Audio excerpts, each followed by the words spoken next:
Thank you అన్న thank you so much. ఇంకి ఇంకా ముందుకు వెళ్ళాలా?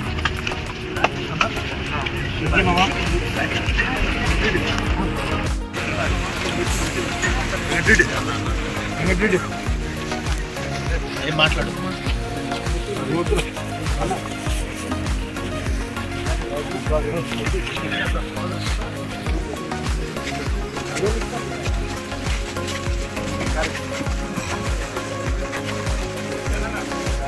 రెడీ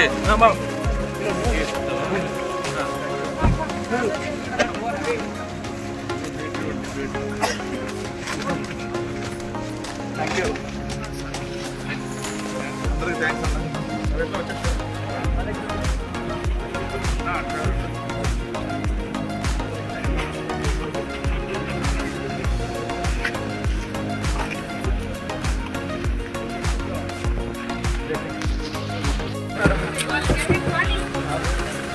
అన్న.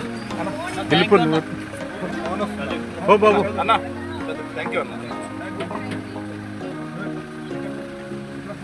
సతీష్ కుమార్ అరకాల కేసుకు సంబంధించి సతీష్ కుమార్లో చనిపోయినటువంటి సంఘటనలో ఈయన కారుమూరు వెంకటరెడ్డి గారు సోషల్ మీడియాలో ఏదో మాట్లాడి పోస్ట్ పెట్టారని చెప్పేసి ఇక్కడ తెలుగుదేశం పార్టీకి సంబంధించినటువంటి వ్యక్తితో ఫిర్యాదు తీసుకొని ఆయన పైన అక్రమ కేసు నమోదు చేయడం జరిగింది. అది కేసు నమోదు చేసిన వెంటనే గంటల లోపలే అక్కడ పోయి ఆయన అరెస్ట్ చేయడం. చట్టం 173 క్లాస్ 3 ఏం చెప్తుందంటే అరెస్టు చేసే ముందు ఎఫ్ఐఆర్ కట్టే ముందు డిఎస్పీతో ప్రయర్ పర్మిషన్ తీసుకొని 14 రోజుల పాటు ఎంక్వైరీ చేసిన తర్వాత ప్రైమా ఫేసీ కేసు రుజువైతే కేసు నమోదు చేయాలా అనేది చట్టం చెప్తారు. అవన్నీ ఏమీ లేకుండా డిఎస్పీ పర్మిషన్ లేకుండా ఇవాళ పోలీసులు కేసు రిజిస్టర్ చేసి ఆయన అగమేఘాల మీద అరెస్ట్ చేసి తీసుకురావడం జరిగింది. సో ఈ అరెస్టు చాలా అక్రమం, అన్యాయం అని చెప్పేసి మేమంతా కూడా ఇక్కడ రావడం జరిగింది. జడ్జి గారు కూడా అదే అభిప్రాయాన్ని వ్యక్తం చేసి రిమాండ్ రిజెక్ట్ చేయడం జరిగింది. ఆయన సెల్ఫ్ వారెంట్పై రిలీజ్ చేయడం జరిగింది. ముఖ్యంగా ప్రజాస్వామ్యంలో ఏదైనా జరిగినా ప్రభుత్వం పైన కానీ విమర్శలు చేసే అధికారం ఫ్రీడమ్ ఆఫ్ స్పీచ్ రాజ్యాంగం ద్వారా మనకు సంక్రమించబడింది. ఇవాళ ప్రజలందరూ కూడా తెలుసుకోవాల్సినటువంటి అవసరం ఉంది. ఏది మాట్లాడినా అక్రమ కేసు బనాయించడం, లోపల వేయడం, బెదిరించడం ఇలాంటివి జరుగుతూ ఉన్నాయి. అంటే ప్రజాస్వామ్యంలో మాట్లాడడమే నేరమా? ఇవాళ ఆయన పైన పెట్టినటువంటి కేసులు ఎఫ్ఐఆర్ చూస్తే ఏం కేసులు ఉన్నాయి?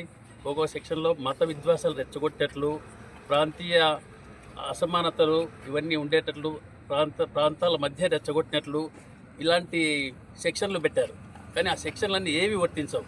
నిజంగా ఆయన మాట్లాడిన కంటెంట్స్కు ఈ ఎఫ్ఐఆర్లో వాళ్ళు నమోదు చేసినటువంటి సెక్షన్లకు చాలా చాలా వ్యత్యాసం ఉంది. సో ఇవన్నీ కూడా కోర్టు వారు గమనించి ఇవాళ ఆయన రిమాండ్ రిజెక్ట్ చేయడం జరిగింది. తర్వాత ఇట్లాంటి అక్రమ కేసులు పెట్టి భయపెట్టాలనుకోవడం కూడా అది తప్పు. ఇది ప్రజాస్వామ్యంలో అందరూ కూడా ఎవరికైనా కానీ స్వేచ్ఛ, మాట్లాడే స్వేచ్ఛ, విమర్శించే హక్కు ఇవన్నీ కూడా రాజ్యాంగం ఎప్పుడో కల్పించింది. మరి ఇవాళ ప్రభుత్వం ఆ రాజ్యాంగం కల్పించినప్పటికీ వాటికి అన్నిటికీ తిలోదకాలు ఇచ్చి ఇవాళ అరెస్ట్ చేసి భయభ్రాంతులకు గురి చేయడం, ప్రతిపక్ష పార్టీలు లేకుండా చేయాలని చెప్పేసి ఒక దురుద్దేశంతో ఇవాళ కేసులు నమోదు చేస్తూ ఉన్నారు.